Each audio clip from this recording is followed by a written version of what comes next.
Hi viewers, welcome to our channel. ప్రస్తుతం మనతో పాటు టీడీపీ స్పోక్స్ పర్సన్ సూర్యదేవర్ లత గారు ఉన్నారు. వారితో ఒకసారి మాట్లాడదాం. నమస్కారం మేడం. నమస్తే మేడం, తిరుపతి లడ్డు కల్తీ వ్యవహారంలో జగన్మోహన్ రెడ్డి గారు కూడా ఏదో ఫేస్ చేద్దాం, దీన్ని కూటమి ప్రభుత్వం పైన కాస్త ఫైట్ చేద్దాం అన్నట్టుగా తిరుమల దీక్ష ఒకటి తీసుకుందామని ప్రయత్నించారు, తిరుమల వెళ్దామని ప్రయత్నించారు. కాకపోతే ఇప్పుడు ఆయన క్యాన్సిల్ అయిపోయింది. ఎందుకు అని అంటే డిక్లరేషన్ మీద ఆయన సంతకం పెట్టడానికి ఒప్పుకోలేదు. మరి ఎందుకు ఇటువంటి దీక్ష చేద్దామని అనుకున్నప్పుడు, ఫైట్ చేద్దాం అనుకున్నప్పుడు డిక్లరేషన్ మీద సంతకం పెట్టి వెళ్ళాలి కదా అని చెప్పేసి కూడా చర్చ జరుగుతుంది. మరి పెట్టకపోవడానికి గల కారణం ఏమై ఉంటుంది? మరి ఆయన ఈ దీక్ష పైన మీ ఒపీనియన్ ఏంటి మేడం? యాక్చువల్లీ అయితే ఎవరైనా ఒక పొలిటీషియన్ అనుకున్నప్పుడు అన్ని మతాలకి వాళ్ళకి గౌరవం ఇవ్వాలి, అందరి మనోభావాలు దృష్టిలో పెట్టుకోవాలి.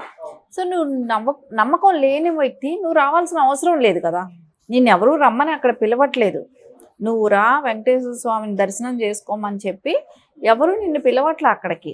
కానీ నువ్వెంతటి నువ్వే రావాలని, అంటే హిందువుల ఓట్ బ్యాంక్ కోసం నువ్వు రావాలని అనుకున్నావు. సరే, ఎప్పుడైతే అక్కడ డిక్లరేషన్ మీద సంతకం పెట్టాలి అని అన్నప్పుడు ఆయనకి రావటానికి అంటే ఏదో ఒక కారణాలు చెప్పి, ఫస్ట్ ఏమో నేను కింద నుంచి నడుస్తాను, కొండకి మెట్ల ద్వారా వెళ్తాను అని అన్నారు, మెట్లు ఎక్కి వెళ్తాను అని అన్నారు, అల్పిరి దగ్గర నుంచి పాదయాత్ర అన్నారు. కానీ అక్కడికి వచ్చిన తర్వాత తీరా అది లేదు. ఆ తర్వాత ఫస్ట్ ఏమో మెట్లు ఎక్కుతానని అన్నాడు, తర్వాత మెట్లు కథ నాకు కాళ్ళు బెనికింది, నేను మెట్లు ఎక్కలేను అని అన్నాడు. అవును, సరే, తర్వాత ఏమైంది, మెట్లు ఎక్కకుండా నేను నేరుగా డైరెక్ట్ వెళ్ళి దర్శనం చేసుకుంటాను అని అన్నాడు. సరే, ఏది ఏమైనా చేసుకో, నువ్వు దర్శనం చేసుకోవటం తప్పనము, దేవుడి దగ్గరికి ఎవరైనా వెళ్ళొచ్చు.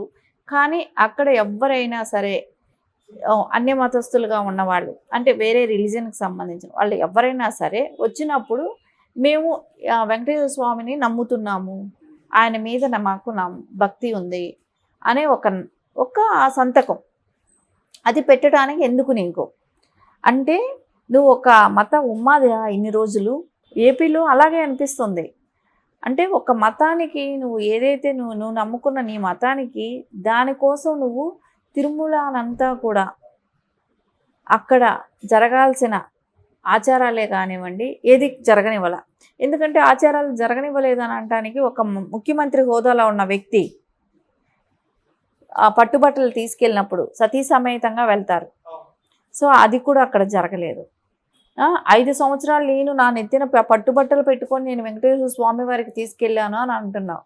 నువ్వు పద్ధతిగా చేయలేదని ఫ్రమ్ ద బిగినింగ్ నుంచి చెప్తున్నావు. అది పద్ధతి కాదు అనేది ఫస్ట్ నుంచి చెప్తున్నారు.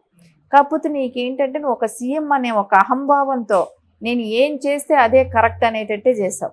ఇంకోటి అక్కడ చూసాం మనం, దర్శనం చేసుకొచ్చిన తర్వాత కూర్చోపెట్టి ప్రసాదాలు ఇచ్చేటప్పుడు ఆయన పైన ఒక స్టూల్ మీద కూర్చుంటే పురోహితులు వాళ్ళందరూ కూడా కింద కూర్చోవాలన్నమాట ఆయనకి ప్రసాదాలు ఇవ్వటానికి. ఇది ఎక్కడా జరగలేదు ఇప్పటి వరకు. అంటే ఆచారాలని, హిందూ ఆచారాలను కూడా ఈయన మార్చేసేయాలని చూడటం. ఇంకా మనం చూసాం ప్రసాదాల్లో ఏ రకంగా అయితే కల్తీ నెయ్యిని కలపడం. సో మద్య మాంసాలు అనేది పైకి తిరుమలలో నిషేధం, కానీ అలాంటి చోట దొరికేటట్టు చేయటం కానివ్వండి, అంత ఇష్టానుసారంగా అదేదో ప్రైవేట్ ప్రాపర్టీ లాగా ఆయన సొంత జాగీరలాగా చేసేసారు.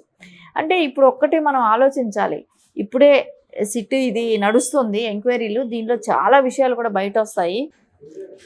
అంటే ఒక లడ్డూలోనే కల్తీ జరిగిందా, మిగతా వాటిల్లో కూడా కల్తీలు జరిగాయా, స్వామివారికి ఉండాల్సిన బంగారం ఉందా లేదా, ఆయనకు ఉన్న నిధులన్నీ కూడా అలా ఉన్నాయా లేవా, ఇవన్నీ కూడా అయితే 5 ఏళ్ల క్రితం ఎంత ఉన్నది, వచ్చిన ఆదాయాలంతా వీళ్ళు ఏం చేశారు, ఇవన్నీ అయితే ప్రజలందరికీ తెలియాలి. ఇక్కడ గవర్నమెంట్కి తెలిసినా తెలియపోయినా కూడా అవసరం లేదు, హిందువులకు అందరికీ కూడా తెలియాల్సిన అవసరం ఉంది ఇక్కడ. సో ఇప్పుడు అంటున్నాడు, ఇది ఎవరో ఏ పొలిటీషియన్ చెప్పారో నాకైతే అంటున్నారు, అది వెళ్ళి కంప్లైంట్ ఇవ్వచ్చు కదా, ఎందుకు ప్రజలకు చెప్పడం ఎందుకు అని కూడా ఎక్కడో విన్నాను. సో దీనిలో తెలియాల్సింది ప్రజలకి, హిందువులకి తెలియాలి ఇది. సో కల్తీ జరిగిందనేది తెలియాలి. అది తెలియకపోతే ఎవరు, ఇది హిందువులకి తెలియాలి కదా. ప్రతిదీ కూడా తిరుమల తిరుపతి దేవస్థానంలో గతంలో అంతా కూడా ఇంత ఉంది, ఆయన సొమ్ము ఇంత ఉంది, ఆయన బంగారం ఇది అనేది మొత్తం తెలిసేది. సో ఇప్పుడు తెలియట్లేదు అది. సో అలాంటివన్నీ గతంలో తెలిసేది కాబట్టి ఇప్పుడు కూడా అదే తెలియాలని అంటాం. సో ఎప్పుడు కూడా చంద్రబాబు నాయుడు గారు దాచకుండా అది చెప్పటం అనేది కరెక్ట్ విషయం అయింది. సో ఇవి దాచి ఇది ఇట్లాంటి విషయాలు దాస్తే రేపు పొద్దున ఆయన మంచి చేస్తున్నాడు అనేది ఎలాంటి పని చేశాడు జగన్మోహన్ రెడ్డి ఈ 5 ఏళ్లలో అనేది ప్రజలకు తెలియాల్సిన అవసరం ఉంది కదా. ఇక్కడ భక్తితో వెళ్తున్నాం, సో అక్కడ అంతా కలుషితం అయిపోయింది అది. సో అది ప్రజలకు తెలియాల్సిన అవసరం ఉంది. అంటే ఒక ఆంధ్రప్రదేశ్కి సంబంధించింది కాదు టీటీడీ అనేది, హిందువులు అందరికీ సంబంధించింది. అందరూ మనోభావాలు దెబ్బతిన్నాయి. అన్ని రాష్ట్రాల నుంచి వస్తారు అక్కడ ప్రజలు. సో అందరికీ కూడా ఇలా కలుషితం జరిగింది అనేది బాధపడ్డారు. ఆయనకు ఓన్లీ ఆయన సంతకం మత ఉమ్మాది లాంటి వ్యక్తి, ఆయన సంతకం చేయడానికి ఆయనకి ఇష్టం లేదు. సో నా మతంలో నేను ఇంకొక దేవుణ్ణి నమ్మను, నేను నా దేవుణ్ణి నమ్ముతాను అనేది అంటే ఓపెన్గా చెప్పేశాడు, అడ్మిట్ అయిపోయినట్టే. ఏ రోజైతే చెప్పలేదా. ఇప్పుడు నారా చంద్రబాబు నాయుడు గారు వెళ్తారు, చర్చికి వెళ్తారు, మసీదుకి వెళ్తారు, హిందూ దేవాలయానికి వస్తారు. వాళ్ళు అలాంటి డిక్లరేషన్స్ ఉంటే తప్పకుండా ఆయన సంతకం పెడతారు వెళ్ళినప్పుడు వాళ్ళు అడిగితే. ఎందుకంటే ఇప్పుడు మసీదుకి వెళ్ళినప్పుడు టోపీ పెట్టుకుంటారు, సో అది పెట్టుకున్నారు కదా చాలాసార్లు. సో ఎప్పుడు అలా చేయకుండా లేరు కదా. సో ఇప్పుడు ఒక గుడికి వెళ్ళినప్పుడు వాళ్ళ ఆచారాలు ఏంటో, వాళ్ళ మతాలకి సంబంధించిన ఆచారాలు ఏముంటే అవి పాటించగలిగినప్పుడు అక్కడ ఖచ్చితంగా అక్కడికి వెళ్ళాలి, పాటిస్తాం అనుకున్నప్పుడే వెళ్ళాలి. సో నువ్వు రాకపోతే నష్టం లేదు, నిన్ను రమ్మని ఎవడో అడగట్లేదు, స్వామివారికి నువ్వు రప్పించుకోవటం ఇష్టం లేదు కాబట్టి నీలాంటి వ్యక్తి నువ్వు అజమాయిషితో వచ్చావు. అప్పుడు కూడా స్వామివారు రమ్మంటే రావటం కూడా కదా, అజమాయిషితో వచ్చినట్టే కాబట్టి ఈరోజు చూడు స్వామివారు నిన్ను రానివ్వట్లే అక్కడికి. ఓకే, ఇవన్నీ కూడా ఈరోజు ప్రజలందరికీ కూడా ఒకటే అనిపిస్తుంది, ఇది ఖచ్చితంగా దేవుడి దగ్గర వీళ్ళు అన్య మతస్థులుగా ఉన్నది. అక్కడ అక్కడ అన్ని రకాలుగా కూడా ఉద్యోగ అవకాశాలు కూడా వాళ్ళకే ఇచ్చారు.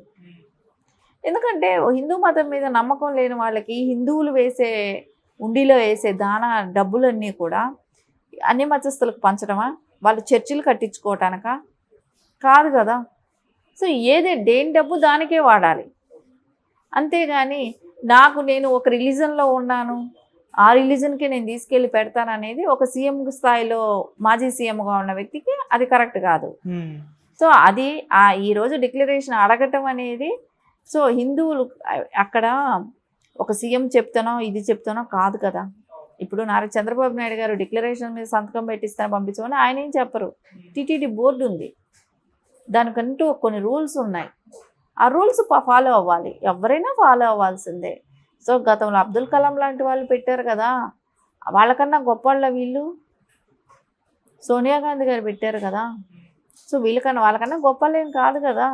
ఆవిడ మరీను ఆ రిలీజన్లో అక్కడ ఆ దేశాల్లో పుట్టిన ఆవిడ కదా. అలాంటి ఆవిడ నేను నమ్ముతున్నానని వచ్చి ఇక్కడ సంతకం పెట్టారు కదా. సో ఆయన చూసినప్పుడు ఈయనేం పెద్ద గొప్పని ఫీల్ అవటం అవసరం లేదు. కానీ ఆయన మత ఉమ్మాది అనేది అయితే ఇప్పుడు మనకు అర్థమైన విషయం. నేను మానవతావాదిని అని అంటాడు. ఏ రకంగా మానవతావాది ఆయన? ఎవరికి ఏం చేశాడని మానవతావాదిగా?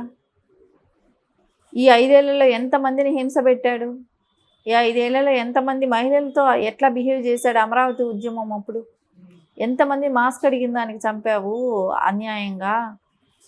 ఏ రకం అంటే లిక్కరు ఏ రకంగా తయారు చేశారు, కల్తీ మద్యంలో ఎంతమంది చనిపోతూ ఉంటే నువ్వు కోట్లు కూడగొట్టుకున్నావు కదా, కూడబెట్టావు కదా. నువ్వు మానవతావాదిగా? మానవతావాదులు ఎట్లాంటివైనా చేస్తారు. ఆయనకి మతం ఇంపార్టెంట్ కదా. మతం ఇంపార్టెంట్ కాదన్నప్పుడు ఆ క్రిస్టియానిటీ వదిలేయవచ్చు కదా. నాకు మతం లేదు మానవత్వం ఉందన్నప్పుడు అది కూడా వదిలేయి. నేను ఏ మతానికి సంబంధించిన వాడిని కాదని చెప్పు కదా. నేను నా మతాన్ని నేను 4 గోళ్ల మధ్యలోనే చదువుకో, నువ్వు చర్చికి వెళ్ళు, తప్పు లేదు. ఎవ్వరు మతానికి వాళ్ళు విలువించుకోవటంలో తప్పు లేదు. కానీ నువ్వు రాకపోయినా నష్టం లేదు. కానీ నువ్వు అక్కడ అపవిత్రం చేసింది ఒకటి తప్పు. నేను వస్తానని అక్కడ మాటలు చెప్పి అక్కడ అక్కడ వాతావరణం ఎలా అయిపోయింది, ఎంత సెక్యూరిటీ, ఎంత ఇది. వైసీపీ నాయకులంతా అక్కడికి వచ్చేసేయటం, ఒక రోజంతా ఏదో యుద్ధ వాతావరణం లాగా క్రియేట్ చేసావు కదా. అలాంటివి చేయటం తప్పు కదా. నువ్వు హిందువుల టెంపుల్ మీద యుద్ధానికి వస్తున్నావా? నీ బలం చూపెట్టుకోవటానికి వస్తున్నావా? బలగాలకు కాదు కదా, భక్తితో రావాలి అక్కడికి. బలం చూపెట్టుకోవాలి. నా వెనకాల ఎంతమంది ఉన్నారు అని చూపెట్టుకుంటే ఆ దేవుడు రానివ్వడు. దేవుడి ముందు నువ్వు ఎంత నథింగ్. నువ్వైతే ఏదంటే అనుకుంటున్నావు నా దేవుడే దేవుడు అని, నీ దేవుడే దేవుడు కాదు, అన్ని దేవుళ్ళు ఒకటే. ఆ దేవుడు కూడా క్షమించడు. అచ్చమైన క్రిస్టియన్స్కి అలాంటివి లేవు, తెల్లాళ్ళకి లేదు అది.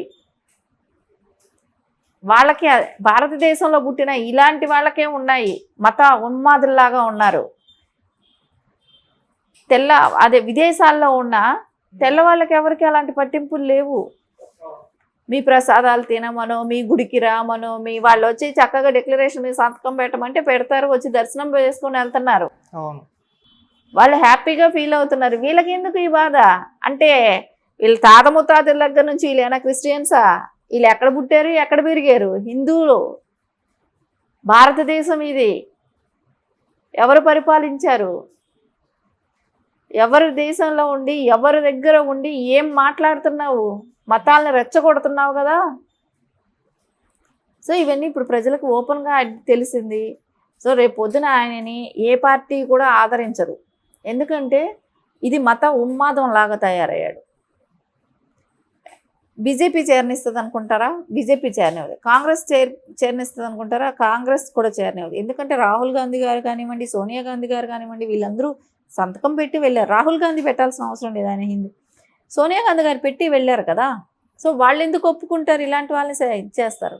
ఆయనకి ఎవరు కూడా జాతీయ స్థాయిలో కూడా ఎవరు కూడా మద్దతు ఇవ్వరు. ఇంకా రాజకీయ జీవితం ఎలాగో భూస్థాపితమే. ఎందుకంటే ఆ దేవదేవుడికి చేసిన అన్యాయానికే 11కి తీసుకొచ్చి కూర్చోబెట్టాడు. ఆ 11లో కూడా ఎంతమంది వెళ్ళిపోతున్నారో చూసాం.